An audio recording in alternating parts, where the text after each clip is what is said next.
Chase Daniel has made $42 million in the NFL. He's thrown 268 passes. That's $156,000 per throw. And everyone hates him for it.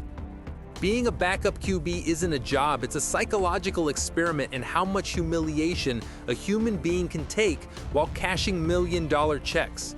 And most of them don't survive it. Let's start with the math that breaks brains. There are 32 starting quarterbacks in the NFL, but there are 96 quarterbacks on payrolls. That means 64 men wake up every single day knowing they're professional watchers, not players, watchers. Alex Moran made this look fun on Blue Mountain State, but in reality, it's a waking nightmare. Take Colt McCoy, 14 years in the NFL. 14. You know how many teams he's been on? 9. 9 teams. He's been in more locker rooms than a stadium janitor. His career is literally being the guy who holds the clipboard while watching someone else live his dream. Here's what nobody tells you about being a backup QB. Your actual job isn't to play football. It's to be a human tackling dummy who can't get tackled. Every Wednesday through Friday, you run the other team's offense. You pretend to be Patrick Mahomes or Lamar Jackson or whoever's about to destroy your team on Sunday. You know what that means? The defense hates you because you're representing the enemy. But they can't actually hit you because you're wearing a red jersey. So they're frustrated, you're frustrated, everyone's frustrated. Matt Barkley said he once had to pretend to be Cam Newton in practice. Matt Barkley is 6'2", 230 pounds, and runs a 4.8 40. Cam Newton was 6'5", 245, and ran a 4.5. The defensive coordinator screamed at him for not being athletic enough, for not being Cam Newton. That's your job. Be someone you're not every single day. But here's the biggest mind screw of all. You have to stay ready. Ready for what? Case Keenum has been ready for 12 years. He's played for, wait for it, 9 different teams, started 67 games, been benched 67 times. Coaches tell backup QBs, stay ready, you're one play away. One play away from what? From playing 3 series before they signed someone else off the street? Cooper Rush went 5-1 as Dallas's backup. 5-1. You know what his reward was? That came back and Cooper went back to being invisible. No raise, no starting job elsewhere, just back to the clipboard. He literally proved he could win NFL games and nobody cared. Now let's talk about the sick joke that is backup QB money. You make just enough that everyone resents you, but not enough to actually have security. Average backup QB salary, $2.5 million. Sounds great until you realize the practice squad guy making $200K thinks you're overpaid, the fans think you're stealing money, the starter making $40 million sees you as furniture. You're one bad preseason away from unemployment. Brian Hoyer has made $38 million as a career backup. You know what his nickname is? The Destroyer.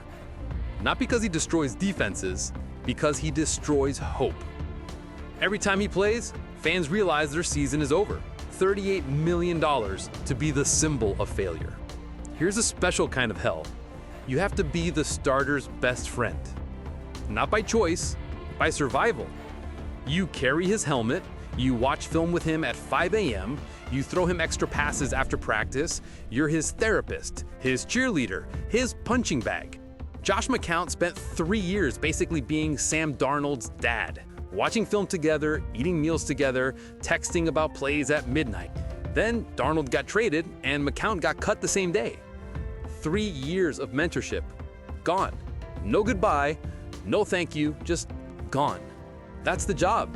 Raise another man's career knowing he'll forget you exist the moment he doesn't need you. You want to know the cruelest joke in the NFL? Preseason. Every backup QB gets told, this is your chance to show what you can do. Lie. You play against third stringers and practice squad guys. You look like Tom Brady against future car salesmen. You throw for 300 yards. The fans get excited. Media writes articles. Then week 1 starts and you're back to holding a service tablet. Nathan Peterman, remember him? Looked like an HOF for every preseason. started 5 regular season games, threw 12 interceptions to 3 touchdowns.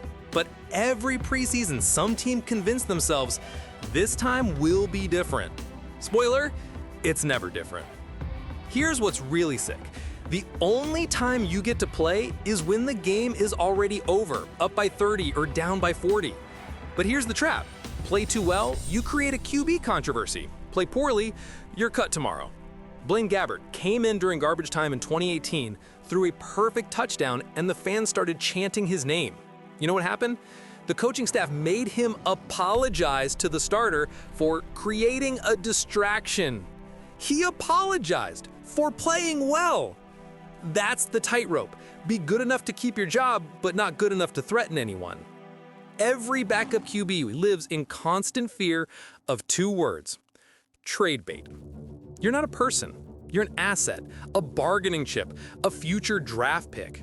Jimmy Garoppolo sat behind Brady for 3 years, learned the system, perfected the playbook, built a life in Boston, traded to San Francisco midseason for a 2nd-round pick, had 48 hours to learn a new playbook, move across the country, and pretend to be happy about it. The Patriots used that pick on a defensive back who lasted 2 seasons. 3 years of Jimmy's life for a guy who's already out of the league. Every team says they want a veteran presence at backup QB. Translation, we want you to teach the young guy to take your job. Ryan Fitzpatrick did this 9 times. 9! He mentored Jameis Winston, who replaced him, Tua, who replaced him, Rodgers Rosen, who he replaced Fitz, then Fitz replaced him back. His entire career was teaching younger guys to end his career. He's the NFL's most expensive teacher, except in teachers have job security. Fitz, he'd mentor a rookie all camp, get cut, and watch that rookie thank everyone but him in press conferences. Want to know the darkest part of being a backup QB? You're secretly rooting for injury. Not publicly, never publicly, but deep down, when the starter takes a big hit, there's a voice in your head. Nick Foles admitted in his book that he felt guilty excitement when Carson Wentz got hurt. That's his teammate, his friend. But that injury made Foles a Super Bowl MVP. Now imagine feeling that way for 10 years, a decade of hoping for someone else's pain to be your opportunity. It breaks your soul. Tyler Huntley said he went to therapy because he couldn't stop watching Lamar Jackson's injury reports. He needed professional help to stop obsessing over another man's health. That's what the backup QB job does to your brain. Here's a stat that'll melt your mind. Charlie Batch won 46 games in the NFL, has 2 Super Bowl rings. You know what his Wikipedia page says? Best known as Ben Roethlisberger's backup. 46 wins, and he's a footnote. But here's the ultimate humiliation. When you finally do get your chance to start and you play well, they draft your replacement anyway. Gardner Minshew went 6-6 as a starter for Jacksonville, threw 21 TDs to 6 interceptions, Rookie of the Year candidate. Jacksonville's response? Tanked for Trevor Lawrence. Case Keenum went 11-3 with Minnesota, took them to the NFC Championship. Their response? Paid Kirk Cousins $84 million guaranteed. The message is clear. No matter what you do, you're never good enough. Some backup QBs think coaching is their escape route. Wrong. You know how many backup QBs become head coaches? 3 in the last 20 years. 3! Doug Peterson, Frank Reich, and Matt Nagy. Nagy's already fired. Reich lasted 3 years. Only Peterson won anything and got fired anyway. Even in coaching, backup QBs can't escape being replaceable. So here's the truth about being an NFL backup QB. You'll make more money than 99% of Americans. You'll be hated for it. You'll work every day to help someone else succeed. You'll be blamed when they don't. You'll be forgotten when they do. And after 10 years of holding clipboards, watching film, and pretending to be someone else, your own kids won't even know you played in the NFL. They'll just know Dad watches a lot of football from the couch, just like everybody else.